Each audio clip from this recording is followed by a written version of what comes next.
ನಿಮ್ಮ ಹತ್ರ ಖಾಲಿ ಸೈಟ್ ಇದೆಯಾ? ಆಗಿದ್ರೆ ಮನೆ ಕಟ್ಟಿ ಗೃಹ ಪ್ರವೇಶಕ್ಕೆ ರೆಡಿ ಮಾಡ್ಕೊಳ್ಳಿ. ಇಲ್ಲ ಅಂದ್ರೆ ಸಿಎಂ ಡಿ.ಕೆ. ಶಿವಕುಮಾರ್ ಸಾಹೇಬ್ರು ನೀವು ಕಷ್ಟಪಟ್ಟು ಪಡ್ಕೊಂಡ ಅದೇ ಸೈಟನ್ನ ಕಿತ್ಕೊಳ್ತಾರೆ. ಹುಷಾರ್! ಇದು ಸೈಟ್ ಮಾಲೀಕರಿಗೆ ಸಿಎಂ ಡಿ.ಕೆ. ಶಿವಕುಮಾರ್ ಕೊಡ್ತಿರುವ ವಾರ್ನಿಂಗ್. ಬೆಂಗಳೂರು ಸ್ವಚ್ಛವಾಗಿಡೋಕೆ ಸಿಎಂ ಡಿ.ಕೆ. ಶಿವಕುಮಾರ್ ಈ ದಿಟ್ಟ ನಿರ್ಧಾರವನ್ನ ಇಟ್ಟಿದ್ದಾರೆ. ಸೈಟ್ ತೆಗೆದುಕೊಳ್ಳೋದು ಸುಲಭ, ಆದರೆ ಅದನ್ನ ಹಾಗೆ ಖಾಲಿ ಬಿಡೋದು ಇನ್ಮುಂದೆ ಅಷ್ಟು ಸುಲಭ ಅಲ್ಲ. ಮನೆ ಕಟ್ಟೋದಕ್ಕೆ ಅಲಾಟ್ ಆಗಿರುವ ಸೈಟುಗಳು ವರ್ಷಗಳ ಕಾಲ ಕಾಂಪೌಂಡ್ ಕಟ್ಟದೆ ಗಿಡಗಂಟಿ ಬೆಳೆಸಿ ಗಲೀಜು ಮಾಡಿ ಕಸದ ತೊಟ್ಟಿ ಆಗ್ಬಿಟ್ರೆ ಸರ್ಕಾರ ಸುಮ್ಮನಿರೋದಿಲ್ಲ.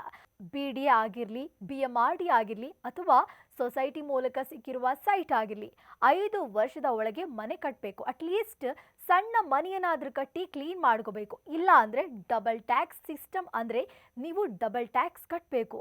ಇಲ್ಲವೇ ಸರ್ಕಾರ ಆ ಸೈಟನ್ನ ವಶಕ್ಕೆ ಪಡೆದು ಆ ಸೈಟ್ನ ಹಣ ನಿಮಗೆ ವಾಪಸ್ ಕೊಡ್ತಾರಂತೆ. ಸೊ ಮನೆ ಕಟ್ಟೋಕೆ ಆಗ್ಲಿಲ್ವಾ? ಪರವಾಗಿಲ್ಲ, ಆದರೆ ಸೈಟ್ ಕ್ಲೀನ್ ಆಗಿರಬೇಕು. ಕಾಂಪೌಂಡ್ ಇಲ್ಲದೆ ಗಿಡಗಂಟಿ ಬೆಳೆಸಿ ಕಸ ಹಾಕಿಸ್ಕೊಂಡು ಸಾರ್ವಜನಿಕರಿಗೆ ತೊಂದರೆ ಆಗ್ತಿದ್ರೆ ಅಂತಹ ಸೈಟ್ ಮಾಲೀಕರ ಮೇಲೂ ಕ್ರಮಕ್ಕೂ ಸರ್ಕಾರ ಸಜ್ಜಾಗಿದೆ. ಖಾಸಗಿ ಸೈಟ್ ಮಾಲೀಕರಿಗೂ ಇದೇ ಎಚ್ಚರಿಕೆ ಅನ್ವಯ ಆಗುತ್ತೆ. ಸೊ ಸೈಟ್ ಮಾಲೀಕರೇ, ಮನೆ ಕಟ್ಟಿ ಇಲ್ಲ ಅಂದ್ರೆ ಕ್ಲೀನ್ ಮಾಡಿ, ಎರಡೂ ಮಾಡದಿದ್ರೆ ಸೈಟ್ ಮೇಲೆ ಸರ್ಕಾರದ ಕಣ್ಣು ಬೀಳೋದು ಗ್ಯಾರಂಟಿ.